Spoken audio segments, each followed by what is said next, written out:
আজকে আমি একটা খুব সুন্দর এবং সুস্বাদু রেসিপি নিয়ে হাজির হয়েছি, ডিমের হালুয়া।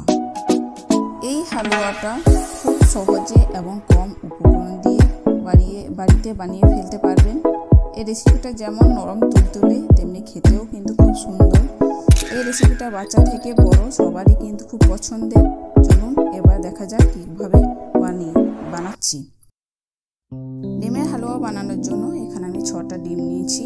ডিমগুলোকে এবার অন্য একটা পাত্রে আমি খোলা ছাড়িয়ে নেব। এক এক করে খোলা ছাড়িয়ে নিচ্ছি ডিমগুলোকে আমি। 6টা ডিমে কিন্তু আমি এবার খোলা ছাড়ানো হয়ে গিয়েছে। এবার আমি এটাকে ভালোভাবে ফেটে নেব। এখানে আমি 1 কাপ চিনি নিয়েছি 6টা ডিমে। আমি কিন্তু মেপেই নিয়েছি। প্রথমে আমি অর্ধেক চিনি দিয়ে ফেটে নিচ্ছি ভালো করে।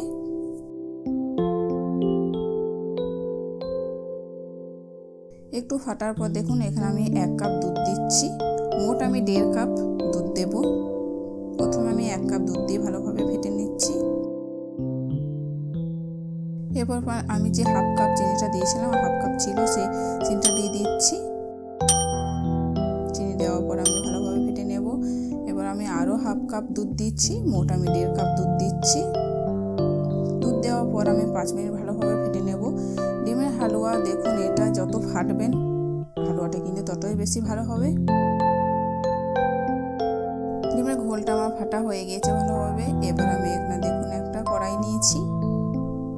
কড়াইয়ে আমি 2 চামচ ঘি দিয়ে দিচ্ছি।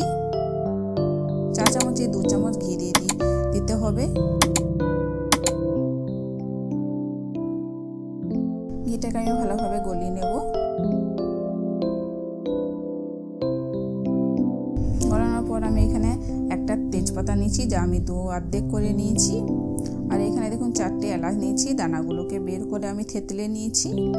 সেই এলাচগুলোকে দিয়ে দিচ্ছি ঘিয়ের মধ্যে। একটু ঘিয়ের মধ্যে ভাজার পর দেখুন ভেজে নিচ্ছি। ভাজার পর আমি ডিমের ঘোলটাকে দিয়ে দিচ্ছি।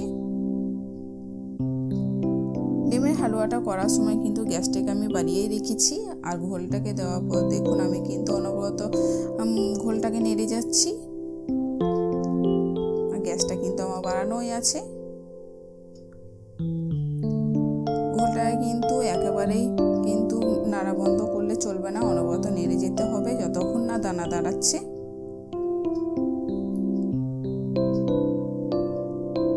দেখুন ডিমের ঘোলটা কিন্তু অনেকটা পুরো হয়ে এসছে নাড়তে নাড়তে।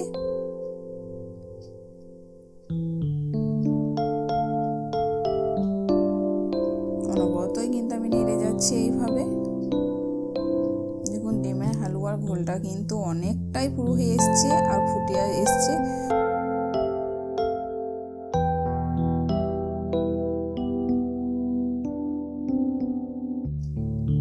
এই পর্যায়ে কিন্তু আমি একটু গ্যাসটাকে লো করে দিচ্ছি যাতে ছিটে না মারে, সেই জন্য।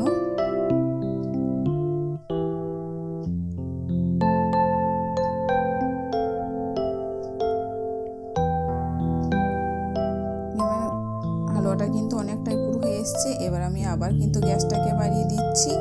আর কিন্তু ছিটে মারা ভয় নেই। দেখুন হালুয়াটা অনেকটাই হয়ে এসছে।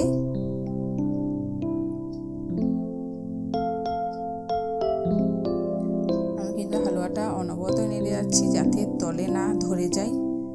নাড়া বন্ধ করে দিলে কিন্তু তলে ধরে যাওয়া ভয় থাকে। এরপর আমি দেখুন এইভাবে খুন্তি দিয়ে একটু ভেঙে ভেঙে দিচ্ছি হালুয়াটা।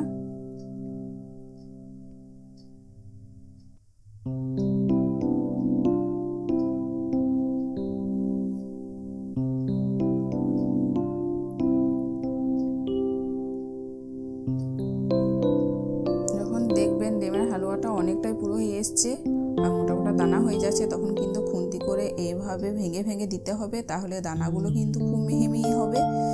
এর পর্যায়ে কিন্তু আমি আরও 1 চামচ ঘি অ্যাড করছি।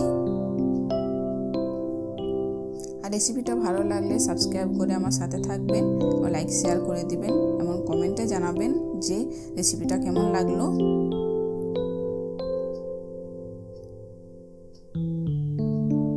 এই পর্যায়ে আমি একবার মিষ্টিটা চেক করব।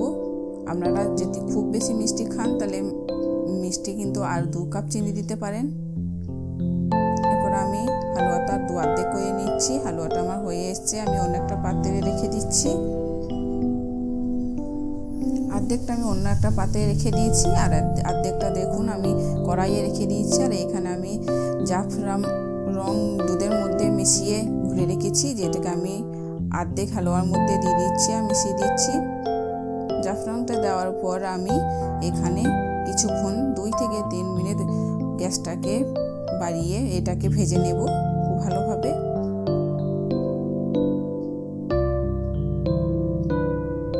এবার আমি দুটো হালুয়াকেই কিন্তু খুব ভালোভাবে ঠান্ডা করে নেব। দেখুন হালুয়াটা কিন্তু খুব ভালোভাবে ঠান্ডা হয়ে গিয়েছে। এবার আমি দুটো হালুয়াকে একসাথে মিক্স করে দেব।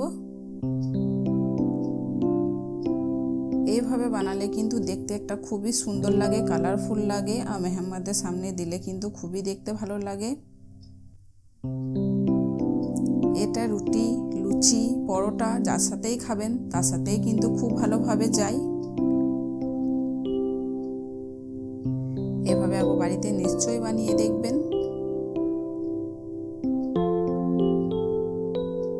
এবার আমি হালুয়াটাকে পরিবেশন করে দেখাচ্ছি।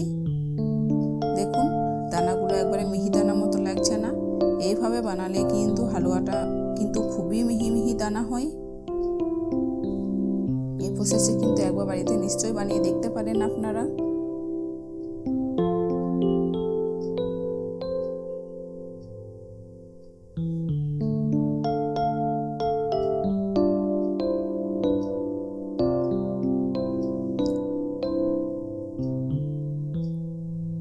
দেখুন হালুয়াটা আমার পরিবেশন করা হয়ে গেছে।